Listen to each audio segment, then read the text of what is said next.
বিয়ানীবাজারের পূর্ব মুড়িয়া উচ্চ বিদ্যালয়ের মেধাবী শিক্ষার্থীদের মধ্যে তাহির নেওয়া শিক্ষাবৃত্তি প্রদান করা হয়েছে। মঙ্গলবার বার্ষিক পরীক্ষা ষষ্ঠ হতে দশম শ্রেণীর প্রথম স্থান অধিকারী নিম্নলিখিত শিক্ষার্থীদের মধ্যে এই বৃত্তি প্রদান করা হয়। ট্রাম্পের শপথ অনুষ্ঠানে আমন্ত্রিত অতিথির মধ্যে বাংলাদেশিদের একজন হয়ে উপস্থিত ছিলেন বিয়ানীবাজারের কৃতি সন্তান কেন্দ্রীয় যুব দলের সাবেক আন্তর্জাতিক বিষয়ক সম্পাদক এম.এ. বাতিন আহমদ। তার বাড়ি বিয়ানীবাজার উপজেলার তেলপাড়া ইউনিয়নের দাসৌরা গ্রামে। গত ২০ জানুয়ারি সোমবার আমেরিকার প্রেসিডেন্ট ডোনাল্ড ট্রাম্পের শপথ গ্রহণ অনুষ্ঠানে অংশগ্রহণ করে নিজের অনুভূতি প্রকাশ করেন তিনি।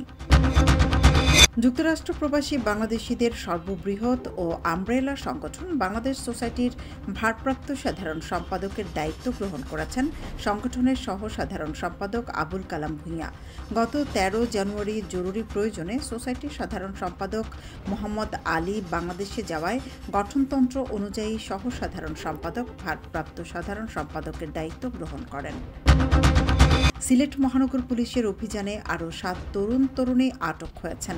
মঙ্গলবার দুপুরে অসামাজিক কাজের দায়ে দক্ষিণ সুরমার হুমায়ুন রশিদ চত্বরস্থ ঢাকা প্যালেস আবাসিক হোটেল থেকে তাদের আটক করে দক্ষিণ সুরমা থানা পুলিশ। জুড়িয়া উপজেলা বিএনপির ২১ সদস্যের আহ্বায়ক কমিটি অনুমোদন করা হয়েছে। সোমবার রাতে মৌলভীবাজার জেলা বিএনপির আহ্বায়ক কমিটির সদস্য সচিব আব্দুর রহিম রিপন এর সুপারিশে জেলা বিএনপির আহ্বায়ক মোহাম্মদ ফয়জুল করিম ময়ূন কমিটি অনুমোদন করেন।